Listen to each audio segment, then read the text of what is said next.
Olá, começa agora mais um programa Em Pauta aqui na TV Fevale. Falamos hoje aqui no nosso programa sobre meio ambiente, mais especificamente sobre qualidade da água. Por isso, recebemos aqui no nosso estúdio dois professores aqui da casa, Caroline Rigoto e José Galizia Tundizi. Sejam bem-vindos ao Em Pauta de hoje. Muito obrigado pela presença de vocês, por terem aceitado o nosso convite. Eu queria começar falando, então, o tema do programa, qualidade da água. Mais especificamente, a gente recebeu essa sugestão de assunto a partir de um tema que são sensores para monitoramento da qualidade da água, que foi um assunto que o senhor acabou desenvolvendo junto a pesquisadores de uma universidade dinamarquesa, é isso, professor? Então, eu queria começar falando a respeito disso, como é que foi essa pesquisa, para depois a gente abrir um pouco o nosso leque de assuntos que a gente pode debater a respeito desse assunto, assunto maior. Pois não, muito obrigado, Francisco. Mais uma vez agradeço a oportunidade. Bem, nós sempre estivemos interessados em qualidade da água e, evidentemente, na Fevale, especialmente o curso de pós-graduação em qualidade ambiental, tem dedicado um foco especial à qualidade de água, até porque hoje qualidade de água é fundamental para o desenvolvimento econômico, para a saúde humana. E nós vivemos aqui numa região onde há, naturalmente, grandes impactos na qualidade de água. No Brasil todo e no mundo todo, nós precisamos pensar que a qualidade da água foi ficando cada vez mais complexa ao longo do tempo, devido a muitos, inúmeros e diversificados impactos, como impactos das indústrias, impactos da agricultura, impactos dos esgotos domésticos, impactos de substâncias orgânicas. Medir qualidade de água é muito importante. E medir qualidade de água pelos métodos tradicionais, que são métodos químicos, você coleta a água, leva para o laboratório e faz as análises, ela já não tem bastado, não tem sido suficiente para aquilatar todo o conjunto de alterações pelas quais passa a qualidade de água num tempo muito curto. A qualidade de água varia muito no espaço e no tempo. Então, é fundamental, e tem havido um esforço mundial nesse sentido, de que você possa medir qualidade de água em tempo real, através de sensores especiais que possam lhe dar informações consistentes sobre a qualidade da água de rios, lagos, represas, mananciais, enfim, efluentes industriais e todos os corpos de água que são afetados de alguma forma pelas atividades humanas. Então nós desenvolvemos um projeto. Por que desenvolvemos um projeto? Porque naturalmente a medida da qualidade de água através de sondas multiparamétricas, que são sensores especiais, é muito cara, uma vez que esses sensores são todos importados. E nós então avançamos bastante no sentido de produzir sensores mais baratos e mais acessíveis à comunidade científica e à comunidade gerencial também, para que com isso se possa ampliar a nossa capacidade de medir a qualidade da água. Esses sensores seriam produzidos aqui no Brasil, é isso? São produzidos aqui no Brasil, mas também hoje tem uma linha de sensores que podem ser diretamente importados, que é muito mais barato do que os sensores de última geração. Esses são sensores que começaram a ser desenvolvidos no ano passado. Para você fazer uma ideia, tem algumas empresas que cobram R$12.000 por um sensor de oxigênio dissolvido na água. Hoje você pode comprar um sistema de determinação de oxigênio dissolvido na água por $300, o que é bem mais acessível. Então a ideia é montar um conjunto de sensores que faz a parte física e química da água, que mede as condições físicas e químicas da água. Esse grupo da Dinamarca faz outra coisa, que através da nanotecnologia e através da óptica, eles medem substâncias orgânicas dissolvidas na água. Pesticidas, herbicidas, hormônios, enfim, tudo que é orgânico. Isso é um avanço incomensurável, porque a partir dessas medidas nós podemos ter uma avaliação real da qualidade da água do ponto de vista físico, químico e também biológico. Hoje nós sabemos que todos os remédios que a população toma, todos os antibióticos, anabolizantes, isso tudo vai para a água, escapa às estações de tratamento, mas é difícil medir. E esse grupo tem feito isso. Então nós juntamos esforços, montamos um projeto aqui na FEVALI, com a participação do instituto que eu dirijo em São Paulo, também físicos da Universidade Federal de São Carlos estão participando do projeto, e com isso nós vamos ter uma sonda avançada que vai realmente produzir uma modificação bastante efetiva na mensuração de qualidade de água, que vai ter reflexos na pesquisa e no gerenciamento, que é fundamental. E se me permite também, professor, a colocação que o que nós realmente precisamos a nível de Brasil é algo que seja possível de ser aplicado, né? E com uma tecnologia que seja sensível e ao mesmo tempo de baixo custo, pelo próprio investimento que nós precisamos nesse ponto, né? Essa aplicação, professor, aproveitando que a senhora entrou nesse assunto, o professor comentou sobre a renovação dos métodos, né, de monitoramento das águas. Como essa aplicação poderia, por exemplo, na nossa região aqui que estamos numa bacia hidrográfica aqui dos Sinos, problemática historicamente, né? E como é que isso poderia ser aplicado e de que forma isso poderia entrar nessas pesquisas que são feitas aqui na bacia do Rio dos Sinos, por exemplo? Eu acredito que a partir do momento que a gente tem uma tecnologia que possa ser de baixo custo ou de um custo que seja um pouco mais acessível do que as metodologias disponíveis hoje, a gente consegue fazer um monitoramento melhor e mais adequado para esse gerenciamento integrado, né, das bacias e diagnóstico ambiental, de forma que a gente consiga rastrear as fontes difusas de contaminação, porque hoje a gente sabe que o nosso maior problema aqui na bacia é a contaminação humana, né, o esgoto doméstico. E se a gente continuar, e aí claro, tem toda uma questão, né, do próprio efetividade dos tratamentos e ausência de tratamento de esgoto, mas a partir do momento que a gente consegue fazer esse rastreamento, a gente também consegue levantar esse alerta e trazer essas questões para pressionar também, né, gestores, e que a gente consiga ter uma melhor qualidade na bacia, não só, claro, na questão do esgoto doméstico, a gente tem fontes de indústria também na região,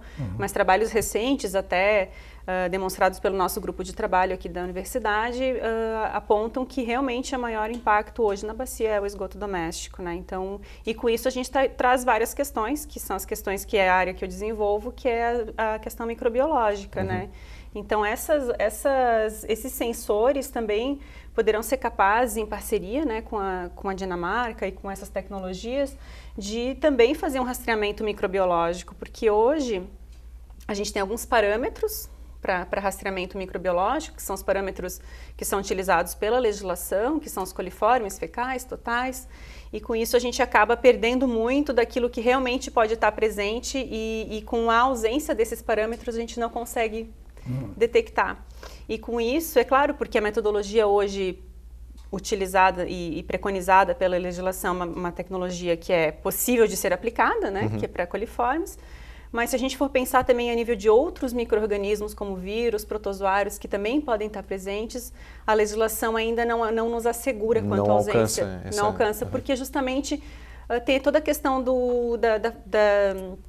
das pessoas, do treinamento das pessoas para a utilização dessas metodologias. As metodologias ainda têm um custo mais elevado quando em comparação à atual, né? Então, a possibilidade de utilizar tecnologias que consigam ser sensíveis e de um custo que possa ser aplicado, né, efetivamente no local, né, e que daí um técnico mesmo consiga fazer essa averiguação, a gente consegue ter uma avaliação muito mais adequada da bacia, da água de consumo humano, né, e aí conseguir trazer isso para depois na legislação também conseguir alcançar isso, porque a questão dos micropoluentes hoje é um grande problema, problema mundial. Eu ia fazer essa pergunta justamente agora, se é um problema local, a gente falou na bacia dos Sinos, local, nacional, mundial. Esse é um problema... Exatamente. Eu acho que o importante nessa tecnologia que está sendo desenvolvida é que houve uma agregação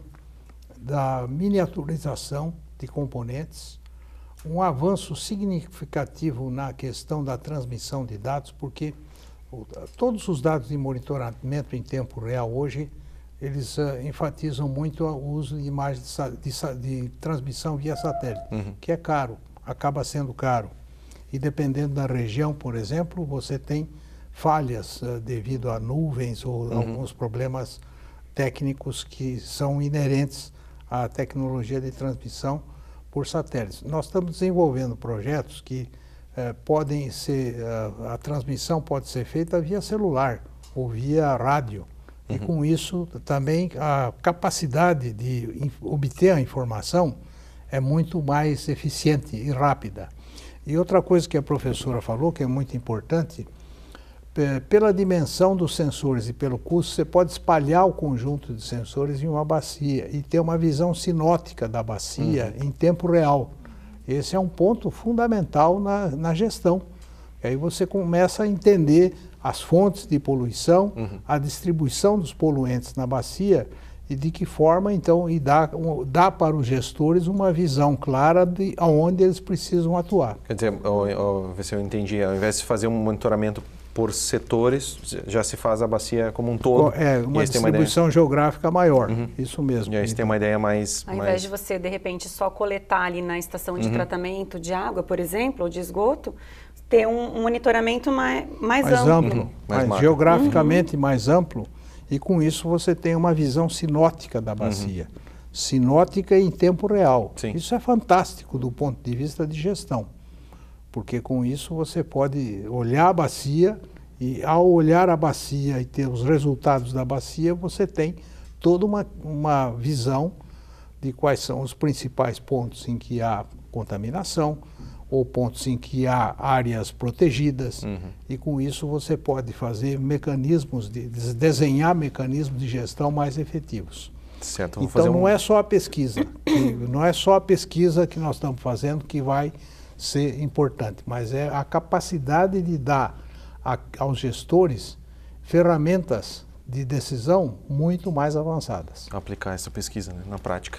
Vou fazer um breve intervalo, a gente já volta com essa conversa que a gente está tendo aqui no nosso Em Pauta de hoje sobre qualidade da água. Nós já voltamos.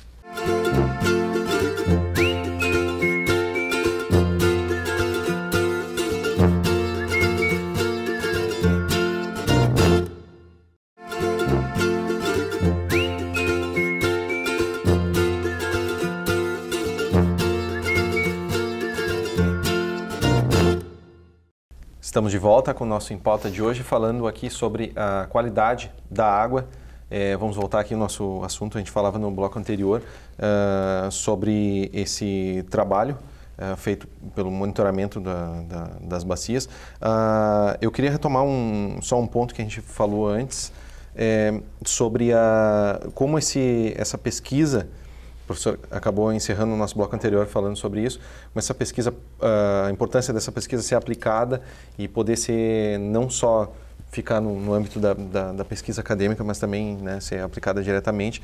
E a gente comentou anteriormente, vocês dois comentaram a respeito de como esses dados podem ser úteis para um trabalho, por exemplo, com o poder público. Né? A professora comentou sobre a questão do esgoto doméstico. Aqui no Novo Hamburgo a gente tem um problema gravíssimo, né, do saneamento básico histórico, né, e entra governo, sai governo, sempre se discute muito isso e na maioria das vezes sem muita solução prática. A gente tem professores aqui na casa que têm bastante atuação também nessa área junto ao poder público, e eu queria saber, por exemplo, na cidade de Novo Hamburgo, como que poderia ser, qual é o caminho que pode ser feito aí a partir de uma pesquisa ou de pesquisas. A gente comentava aqui antes de começar a gravar também, dessa possibilidade de junção dessa pesquisa com outras que já existem aqui na casa.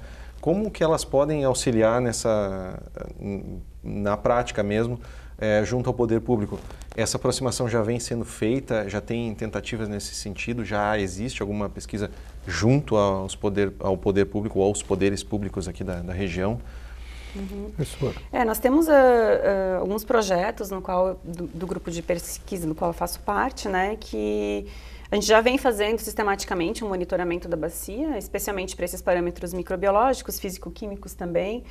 E temos parcerias com a Corsã, até pela questão de coleta e também um retorno, né, de dados nesse sentido.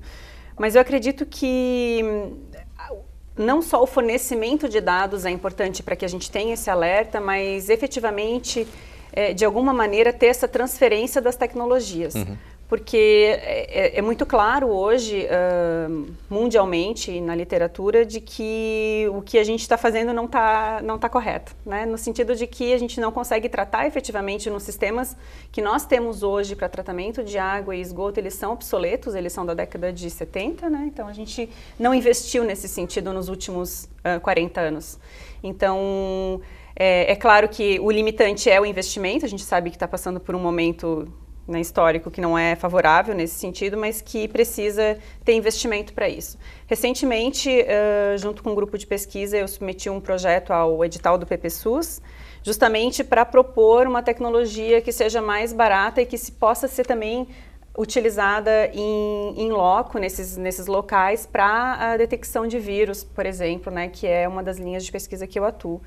Então, a gente sabe que as metodologias hoje são caras, mas que com outras metodologias que sejam mais acessíveis, talvez a gente consiga fazer esse monitoramento mais efetivo e trabalhar nessa parceria mesmo com sistemas de tratamento, né? E aí, os projetos no qual a gente pode colaborar, né? E esse projeto da questão dos sensores, das sondas, é um projeto amplo no qual engloba várias áreas, tanto na área microbiológica quanto na área de orgânicos, né, de poluentes, de micropoluentes, em que se possa atuar nesse sentido, né, para conseguir abordar diferentes aspectos e nessa transferência, especialmente de tecnologia, e aí a parceria, né, a parceria também com empresas privadas que possam viabilizar também a própria confecção, distribuição, enfim, né? A gente precisa de parcerias não só... Tem que se criar toda essa cadeia. Que tem que criar a cadeia, né?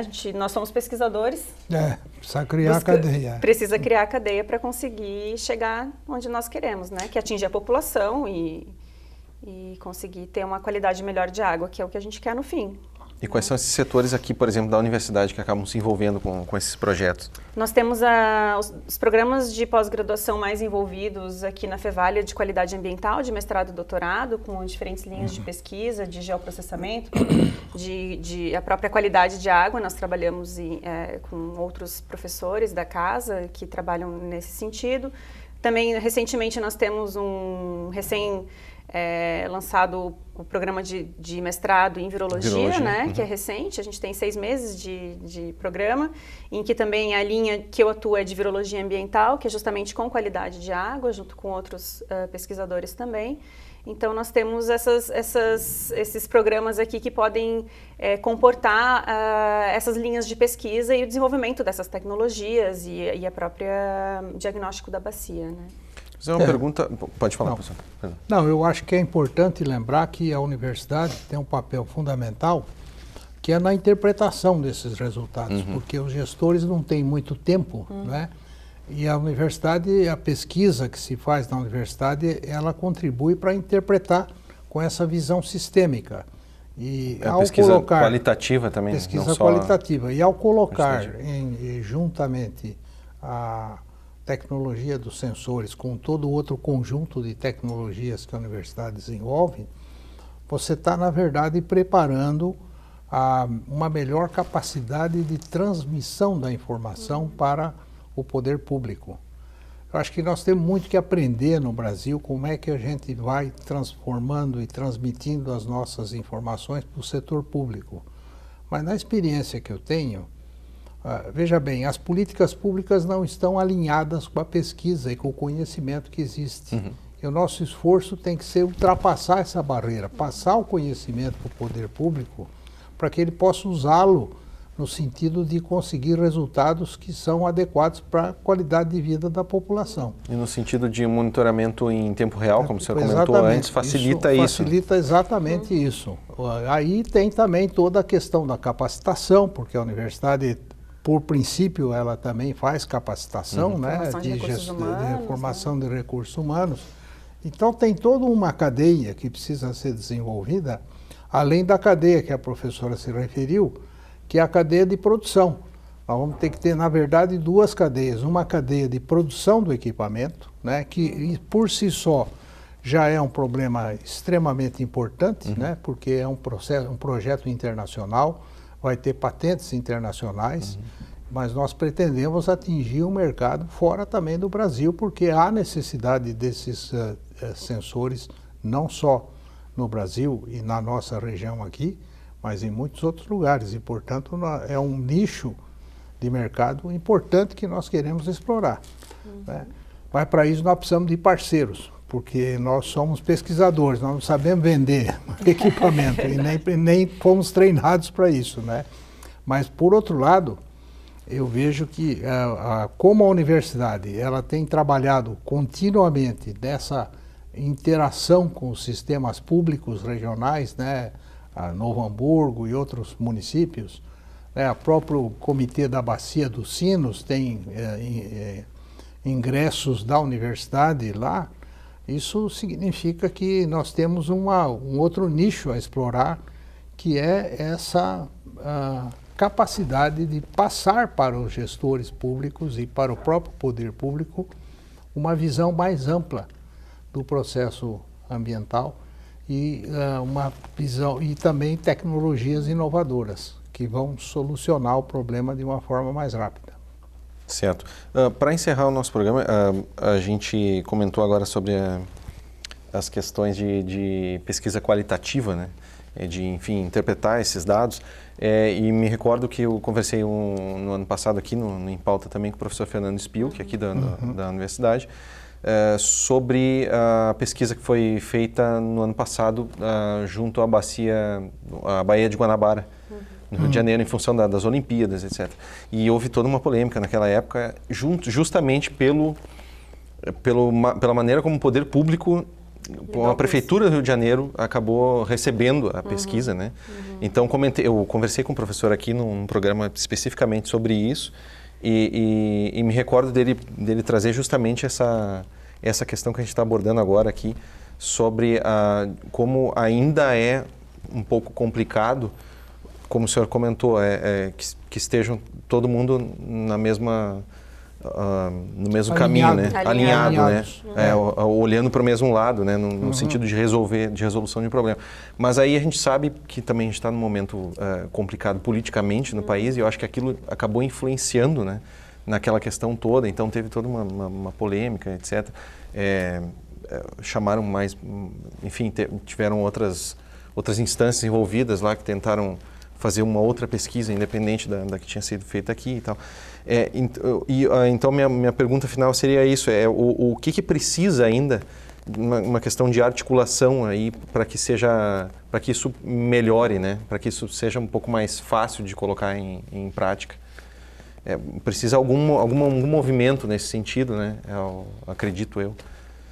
Precisa de um movimento em todas as instâncias, né? Porque a universidade a gente vê que tenta, né? A gente está aqui dentro, a gente sabe que tem esse movimento. A gente tem aqui o papel na formação, né? Na capacitação, na formação dos recursos humanos, na questão da inovação, da pesquisa, e isso precisa de alguma maneira chegar na população, né? E para chegar na população precisa passar pelos gestores, precisa passar pela legislação, né? A gente precisa ter uma conscientização maior desses gestores, desses decisores políticos, para que a gente consiga realmente ter essa resposta, né?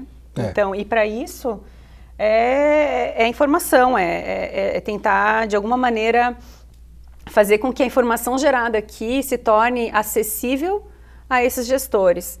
Então, é através da tradução mesmo do que a gente produz aqui, para chegar lá, porque não adianta a gente aqui produzir algo que seja do entendimento de nós, pesquisadores e dos alunos, e que fique só na academia, ou que fique engavetado numa publicação internacional, por exemplo, mas que não chegue no gestor, que não chegue no político que está lá legislando, fazendo realmente, efetivamente, fazendo a lei e melhorando, trazendo melhorias para a população. Então, para que isso chegue neles, a gente precisa conseguir conversar. Né? Exatamente. Eu acho que tem que pensar em decodificar a informação para os gestores. E eu acho que é uma persistência, tanto a universidade como o próprio poder público e os próprios gestores, os administradores, precisariam se entender no sentido de ter uma persistência maior nesses contatos e por exemplo, seminários, cursos, palestras, enfim, capacidade de discutir os assuntos e, ao mesmo tempo, elevar o nível de discussão, para ela não se tornar puramente política, porque isso também contribui para complicar muito a situação. Eu, na minha cidade, há pouco tempo, eu fui chamado para fazer uma palestra na Câmara dos Vereadores. Eu disse, olha, São Carlos é conhecida como a capital da tecnologia, nós temos lá grandes pesquisadores e muita produção científica, mas em termos ambientais, nós ainda estamos distante do que precisa. Nós vamos levar uns 5 ou 6 anos, se os senhores tiverem juízo, eu disse para os vereadores, porque eles fazem a legislação. Se os senhores tiverem juízo, em 5 ou 6 anos nós podemos atingir padrões de primeiro mundo. Mas depende dos senhores, sempre depende daqueles que fazem as leis. Exatamente. Então é possível fazer, é possível que isso seja feito, mas demanda muita persistência e muita capacidade de comunicação e decodificação da informação, que eu acho fundamental também, que é outro tema importante. Como é que você decodifica uma informação científica de alto nível para leigos que precisam conhecer melhor o processo. Certo, tomara que a gente tenha conseguido fazer um pouco disso aqui hoje. Eu queria agradecer a presença de vocês aqui no nosso Em Pauta. Muito obrigado. Obrigado por ter aceitado o nosso convite e ter vindo conversar com a gente aqui. Muito obrigado, prazer. Tá certo. Nosso Em Pauta de hoje fica por aqui. Você pode acompanhar este e outros programas no nosso canal do YouTube, youtube.com/tvfevale, ou novidades da nossa programação no facebook.com/tvfevale. Semana que vem a gente volta. Até mais.